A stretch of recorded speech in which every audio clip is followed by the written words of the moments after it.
guys took a quiz on Friday, and those were in the grade book early evening on Friday, and I sent that email out to you and your parents kind of talking about that. A couple of things that I'm going to note for you. There was nothing on that quiz that wasn't on your review. Agreed? You could basically, and you're going to get them both back and see that they're both on there. The other thing is and I talked to you guys about this last week, is I know you can just type it into Google, and Google will tell you exactly what the equation is that you should be writing down. But I warned you, that'll get you a 5-point assignment completion, but the whole point of homework is the practice and the repetition so that you understand the why behind everything that you're doing. So what's mind-blowing to me is majority of my students had 100% on that 2-3 day 2, but many of them had no clue how to figure out how much money Brian spent. And that's exactly what was on 2-3 day 2. So that just throws a red flag at me that you're probably not doing it yourself. And again, that's hurting you. So I have to remind you, having somebody set it up for you, having somebody tell you do this, do this, do this, or Googling it isn't the best option. It's not a good option at all, because it got you to lose points on your quiz. And I'm going to tell you right now, a problem just like that is going to be on your test. I'm telling you, it is on your test. This week, you have a 2-4 worksheet today, 2-4 online tomorrow, 2-5 worksheet on Wednesday, online on Thursday. Next week, we're reviewing, and your test, I can't remember if your test is Thursday or Friday. Everything that's on your quiz is going to be on your test. So if this quiz did not go well, you don't just put it in your folder and say like, it's no big deal. That's when you need to be making arrangements with me during enrichment or after school to stay after and figure this out, because it's not going away. Everything builds. You're going to notice today, it's going to build on everything that we have done. Okay? So we're going to take notes to start with, and then while you guys are working, I will hand back your worksheet and your quiz. Is that cool? Now, I'm going to see many of your parents tonight at conferences. My night is fully scheduled from 3:30 to 9:30 seeing parents. And I'm going to tell you, I'm an honest person. Okay? If I haven't already talked to you about it, or if I have talked to you, chances are I'm probably going to talk to your parents about it too. It's the little things. It's the taking notes. It's the using your class time. It's asking questions. It's being on task. Those are the things that really add up quickly. And if you're doing those things, you got nothing to worry about. Okay? All right, need a pencil and a calculator. Everything builds. Every day I build a little bit more of a foundation so that we can add on to what we already know. Okay? So what we're going to add on today is the fact that sometimes our equations have variables on both sides of the equal sign. That's something new. That's something different. So our very first step is the new piece of today, is that we need to get all our variables on one side of the equal sign. And we do this by using addition or subtraction. We do this by using addition or subtraction. Never clear out one side of the equation. Never clear out one side of your equation. Okay? And I'll explain what that means in one of our examples.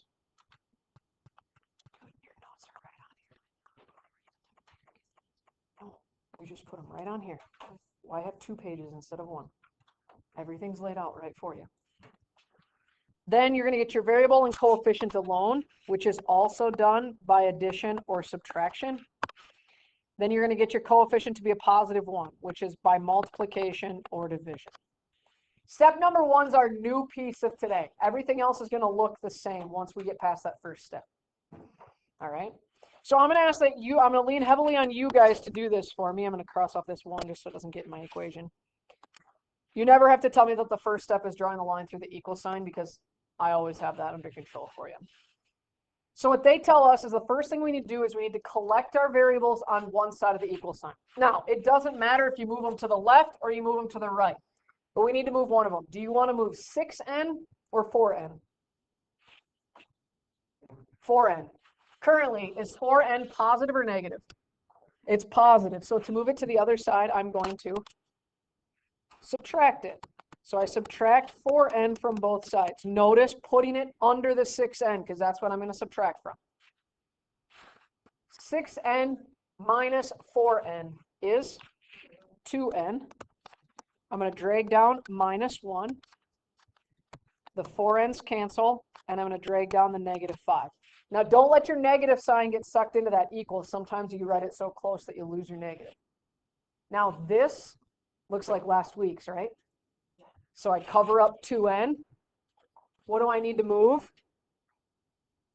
Negative 1. How am I going to move it? Add 1 to both sides.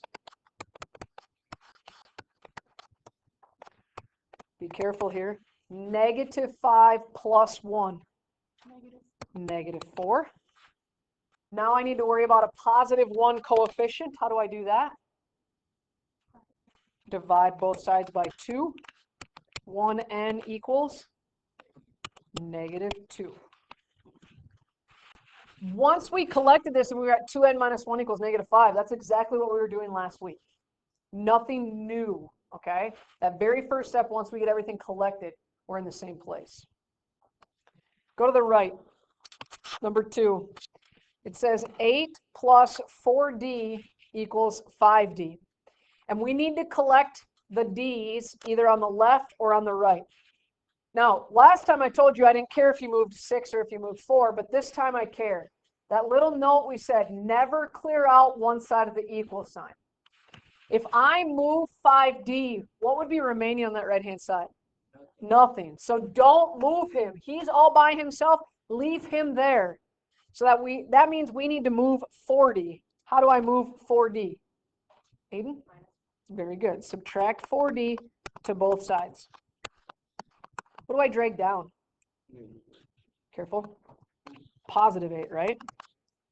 5d minus 4d gives me 1d.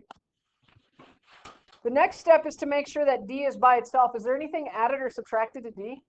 Okay, so that step's already done. And the very last thing we have to worry about is getting a positive 1 coefficient. What's my current coefficient? Positive 1. This case, we're done. Now, is it always going to work out that way? No. This one just happened to. Okay. All right. Aiden has already given me an answer for today. Oh, I want you guys to do this one on your own first. Do got it A. Then I'll call on somebody.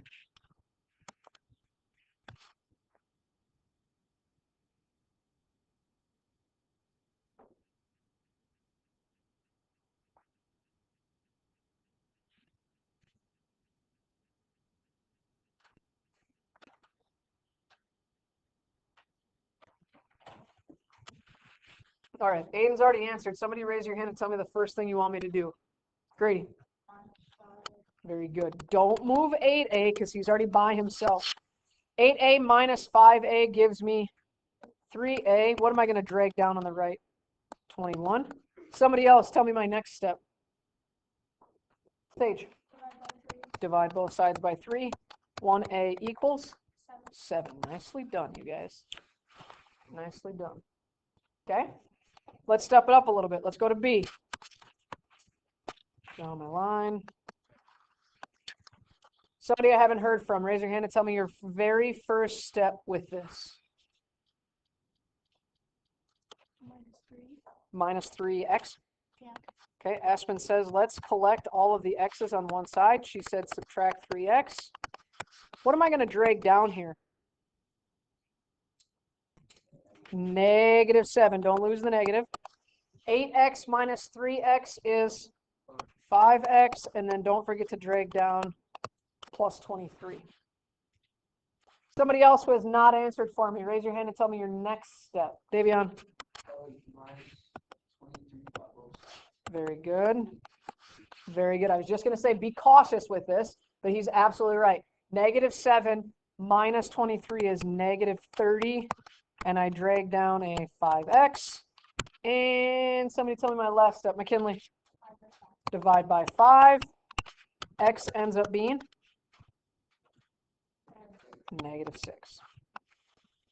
Earlier today, somebody said, Miss Hoff, what if I moved 8x? I said, well, let's try it. So if I was going to move 8x, I would subtract it to the other side, yes?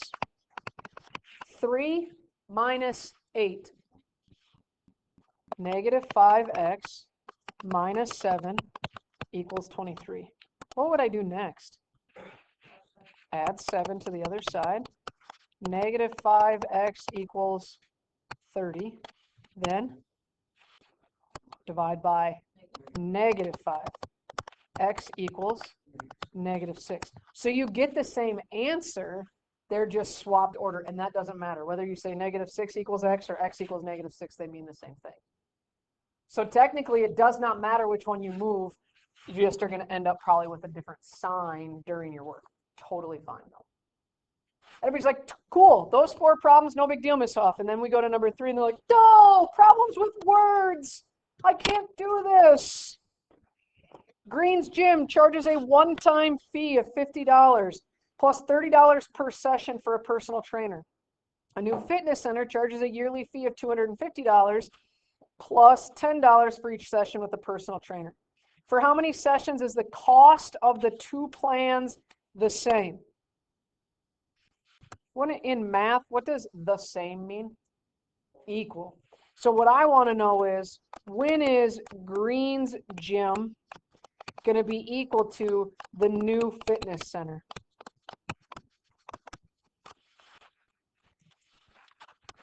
So if I go back to that very first sentence, Green's Gym charges a one-time fee of $50 plus $30 per session for a personal trainer.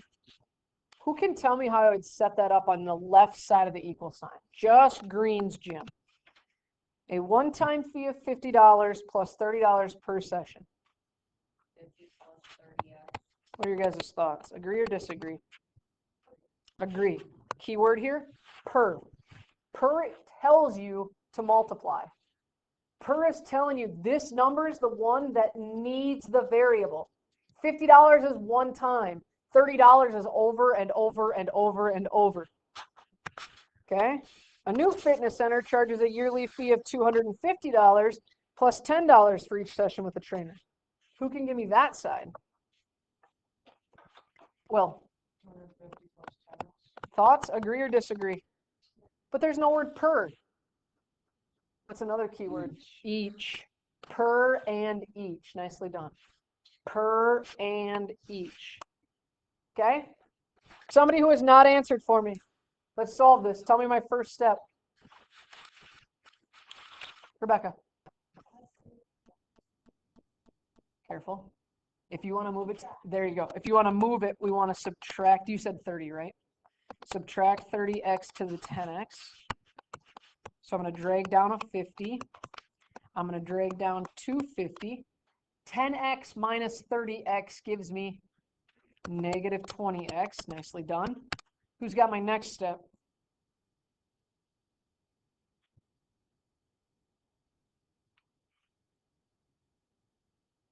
Say it again. Subtract 250 to the other side. Be careful here. 50 minus 250 is negative 200. And what are we going to drag down? Negative. Don't lose the negatives. And my last step.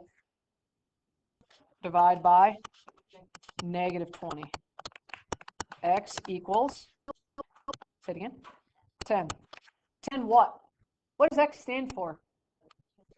10 sessions. How many sessions? 10 sessions. When you work out with a personal trainer 10 times, if you go to Green's Gym, or 10 times when you go to the fitness center, you're going to pay the same amount for 10 sessions. Okay, flip it over. Easy Car Rental charges $40 a day plus 25 cents per mile. Ace Rent-A-Car charges $25 a day plus 45 cents a mile. What number of miles results in the same cost for one day? Same in math means equals, and we're talking about one day. So take a minute on your own. Write for me the equation for the Easy Car Rental to be the same as Ace Rent-A-Car. Don't solve it. Just write me the equation.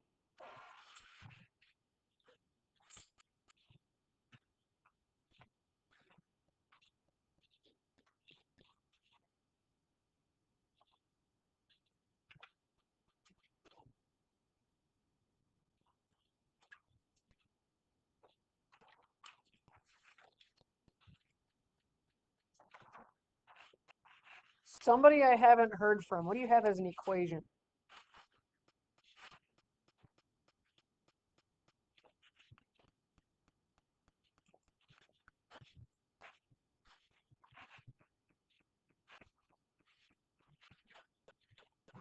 Okay, Alex, what you got? 40 plus 0.25x equals 25 plus 0.45x. Thoughts? Agree. Again, that word per is a huge indicator that that number needs a variable. Nicely done, sir. On your homework, yes, you're going to solve this. I don't want to spend time. You guys have no trouble solving that. I'm not going to spend my time on that. Okay? The second difficult piece of today, in some equations, the coefficients of the variables are rational numbers, aka fractions. And we hate fractions. We dread them. The minute we see a fraction, we instantly like, I don't know how to do this. Okay, so then let's do what Ms. Hoff is going to tell us right now. Get rid of the fractions. In this case today, get rid of your fractions. And you do that by multiplying by the, in this case, denominator. Because there's more than one fraction, and also numbers without, we have to multiply by the denominator. And then I'm going to put an S in parentheses, meaning there may be more than one denominator. Okay? So we look at number 4. Number 4 says 2/3 x minus 1 equals 9 minus 1/6 x. What numbers are in your denominator? A 3 and a 6. What is 3 times 6? 18. If you multiply every single number, whether it's a fraction or a whole number, by 18, we will get rid of all fractions, and this problem will be way easier. Okay? It is key here, though, to show work. All right? Write all of this down, I promise. We're going to take 18 times 2/3 x. Where does 2/3 x come from? Whoops. This very first number. Then we're going to take 18 times -1, which is the next number, equals 18 times, any guesses? 9, very good. And 18 times -1/6 x. And you're going, how is this easier, Ms. Hoff? If you chose the correct number, when we multiply these, it will get rid of every fraction. Okay? So I put 18 over 1. The denominator of 3 should go into 18, does it? How many times? 6. So 18 is going to become a 6. My 3 becomes a 1. And I multiply. 6 times 2x is 12x. No longer a fraction. Now these two are just two whole numbers, so we just multiply. 18 times -1, -18. Again, two whole numbers, 18 times 9,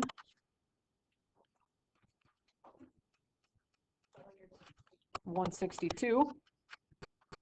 For this fraction, put 18 over 1. If we did this correctly, 6 should go into 18, does it?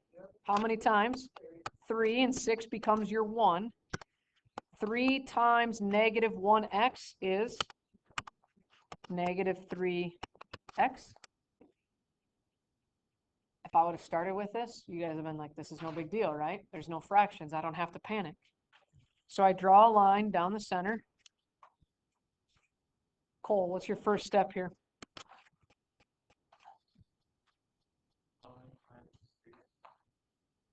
Careful. It's a -3x, so how do you move it?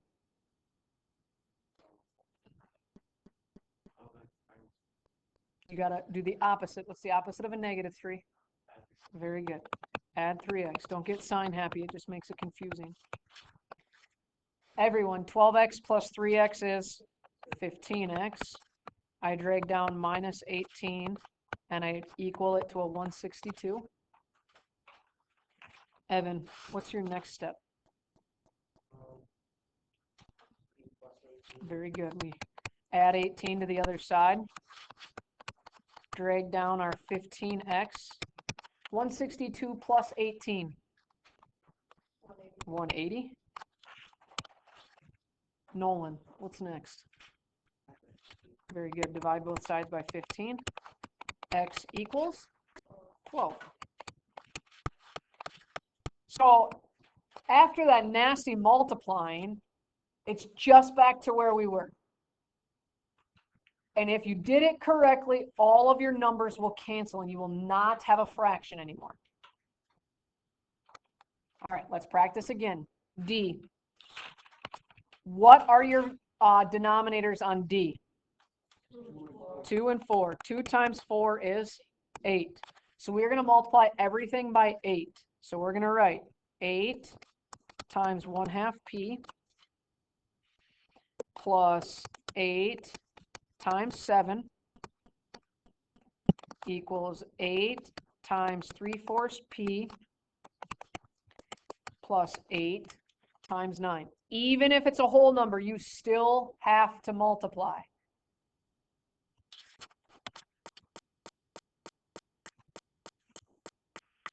All right, so I put 8 over 1. If we did this correctly, 2 goes into 8, does it? How many times? 4, and my 2 becomes a 1. 4 times 1p is 4p. Whole numbers here. 8 times 7 is 56. Put 8 over 1. If I did this correctly, 8 and 4 should cancel. 8 becomes a 2. 4 becomes a 1. 2 times 3p, 6p. And whole numbers. 8 times 9, 72. Austin, what's your next step? Minus 56. Don't move those. Move your variables first. Minus 4p. Very good. Minus 4p. From both sides. Drag down 56. 6p minus 4p. 2p. Drag down 72. Ray, what's your next step?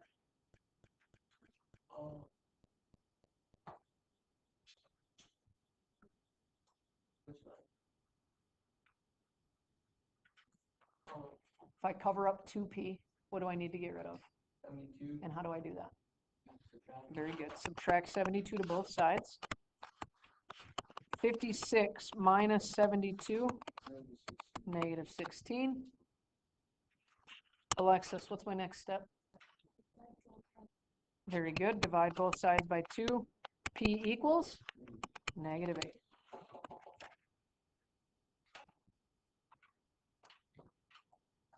One more. I want to practice this fraction one again. Now they're all fractions. What numbers are in my denominator? A 4, a 2, which we already have a 4 written down, and 8. They're not negative. Technically the whole fraction is negative, so I always just leave it with the numerator. 4 times 2 is, times 8 is, all right, 64. We are taking every one of these times 64. 64 times negative 5/4 c. 64 times negative 1/2. 64 times negative 3/4. And 64 times 5/8 c.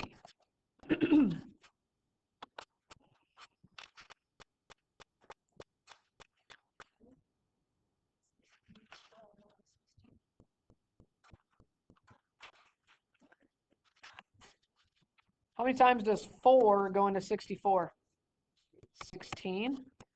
And then we multiply 16 times negative 5c is negative 80c. Thank you, Jack.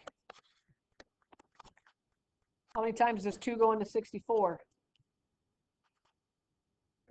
32, a 2 becomes a 1. 32 times negative 1, negative 32.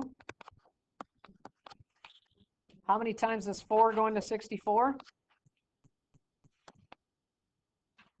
16. 4 becomes a 1. Whoopsies. 16 times negative 3, negative 48.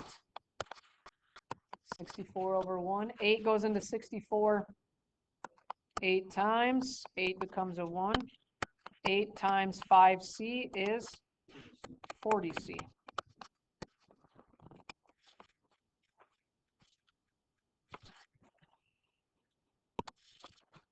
Gabby, what's the first thing you want me to do? No. Okay, subtract 40c to both sides. Be cautious here. Negative 80 minus 40. Negative 120c minus 32 equals negative 48. Spencer, what's your next step? Very good. Add 32 to both sides. So I have a negative 120c equals negative 16.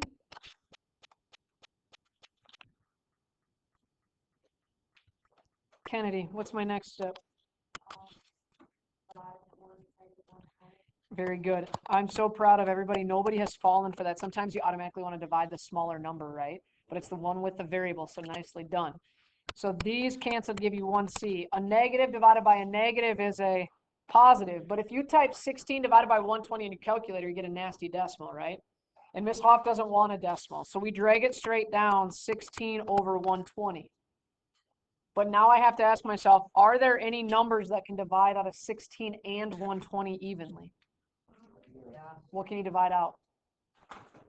4. 4? Okay, so I divide 16 by 4 and I get 4. 120 by 4 and I get 30. 30. Can I divide anything else out? Yes. A No. 2. 4 divided by 2 is 2. 30 divided by 2 is 15. Now we'll notice back here, you really could divide an 8 out. That's fine. You'll end up with the same thing. Sometimes we'll see that. Sometimes you won't right away. So yes, this wound up with a fraction. That doesn't mean you're wrong. It's just that we didn't have to deal with that fraction till the very end. Okay? You have 10 problems on this worksheet. 6 of them are just solving equations. Only 2 of them have fractions. And then 4 of them are setting up the equations based off a story and solving. Make sure you solve. I'm going to give you back your quiz and your practice worksheet. They are yours to keep. Do not recycle them. If you have any questions on them, please ask. The rest of the hour is yours.